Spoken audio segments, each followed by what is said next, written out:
Alright, let's dive deep into one of the most vital structures in your body, the brainstem. The brainstem is a powerhouse of essential functions, controlling everything from your heartbeat to your breathing.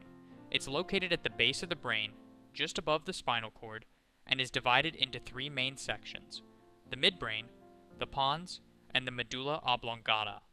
Together, these structures serve as a crucial relay station, connecting the brain with the spinal cord while also managing a variety of automatic and reflexive functions.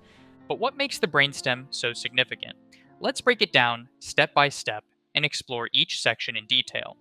Now, before we jump into the specifics, let's first clarify some terminology that's going to come up frequently. When we say something is dorsal, we're referring to the posterior, or the back, of the brainstem. You might have heard of a fish's dorsal fin. That's the same concept. Ventral refers to the anterior, or the front.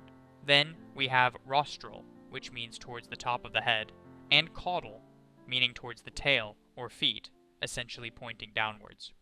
So the brainstem itself is divided into three main components. We have the medulla, the pons, and the midbrain. The medulla sits closest to the spinal cord, followed by the pons, and then the midbrain is located at the top, closest to the brain itself. Let's start by getting a feel for what's inside the brainstem.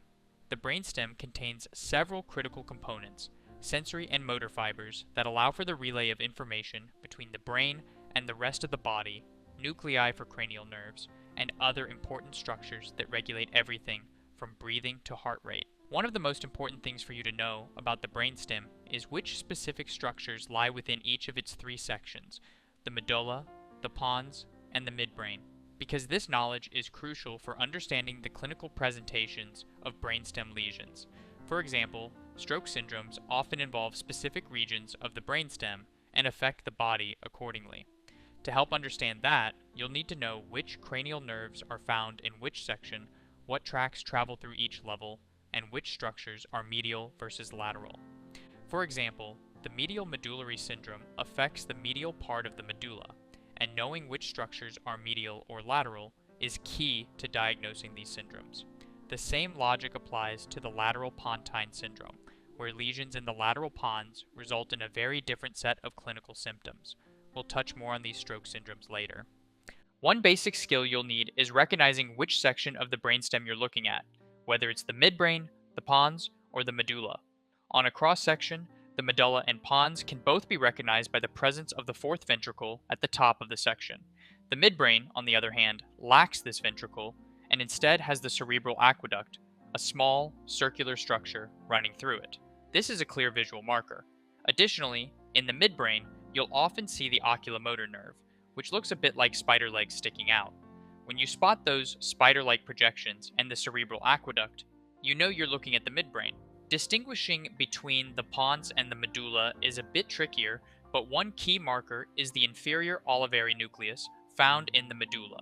This nucleus is an elongated structure, easy to spot in a section of the medulla, and its association with the cerebellum, though not fully understood in clinical significance, makes it a reliable anatomical landmark.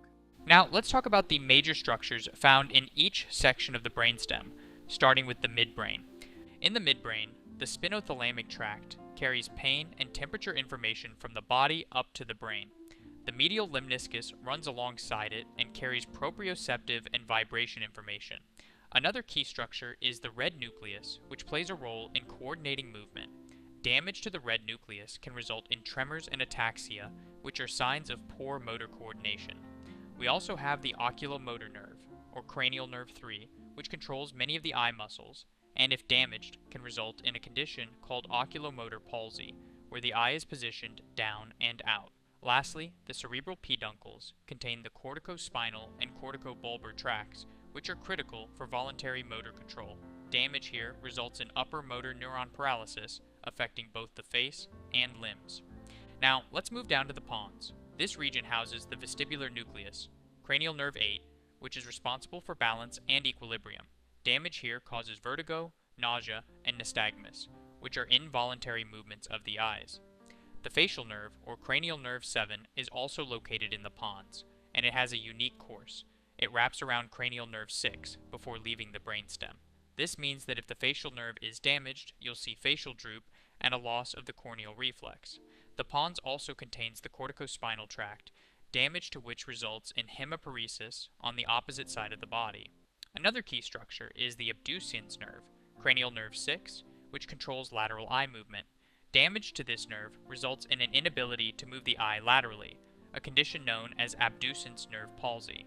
Finally, the medulla houses several key autonomic nuclei. For instance, the dorsal motor nucleus of the vagus nerve is responsible for autonomic functions such as heart rate and digestion. The nucleus ambiguus controls muscles involved in swallowing and speaking. If this nucleus is damaged, it results in dysphagia or difficulty swallowing, and hoarseness due to vocal cord paralysis. The hypoglossal nerve, cranial nerve 12, controls tongue movement. Lesions here cause tongue deviation towards the side of the lesion, along with flaccid paralysis of the tongue. Now, let's dive into some of the common brainstem stroke syndromes. These syndromes occur when blood flow to specific regions of the brainstem is compromised, often due to strokes affecting the arteries that supply these areas. One example is Benedict syndrome, which occurs due to damage in the midbrain. In Benedict syndrome, you see damage to cranial nerve 3, which results in oculomotor palsy. There's also damage to the red nucleus, causing tremor and ataxia, and damage to the medial lemniscus, leading to contralateral loss of proprioception and vibration. Weber syndrome is another midbrain stroke syndrome, but this time the damage is to the corticospinal and corticobulbar tracts, resulting in contralateral hemiparesis and pseudobulbar palsy, which involves upper motor neuron weakness affecting the cranial nerves. Another important syndrome is Wallenberg syndrome, also known as lateral medullary syndrome. This syndrome involves damage to the lateral part of the medulla. Patients with Wallenberg syndrome experience contralateral loss of pain and temperature sensation, ipsilateral loss of facial sensation, and sometimes Horner syndrome, which involves ptosis, meiosis, and anhidrosis. Wallenberg syndrome can also cause difficulty swallowing and hoarseness due to involvement of the nucleus ambiguus.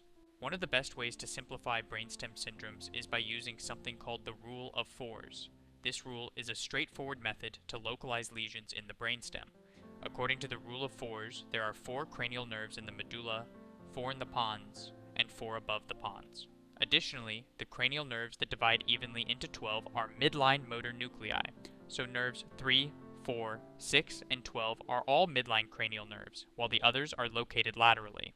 Similarly, there are 4 major midline structures: motor pathways, medial lemniscus, medial longitudinal fasciculus, and motor nuclei, and 4 lateral structures: spinothalamic tract, sympathetic pathway, spinocerebellar tract, and sensory pathways. By identifying which cranial nerves and pathways are affected, you can easily determine whether the lesion is medial or lateral, and whether it's in the midbrain, pons, or medulla.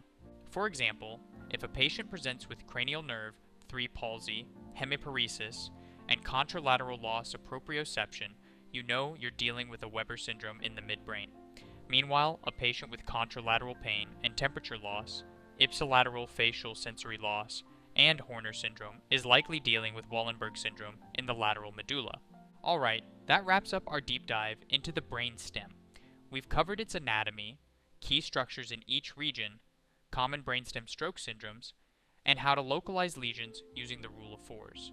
Understanding the brainstem can feel daunting, but once you know which cranial nerves and tracts are found in each region, it becomes much easier to diagnose clinical conditions. If you found this helpful and want to continue mastering high-yield content like this, check out King of the Curve, where we break down challenging topics like this and offer practice questions to help you solidify your understanding.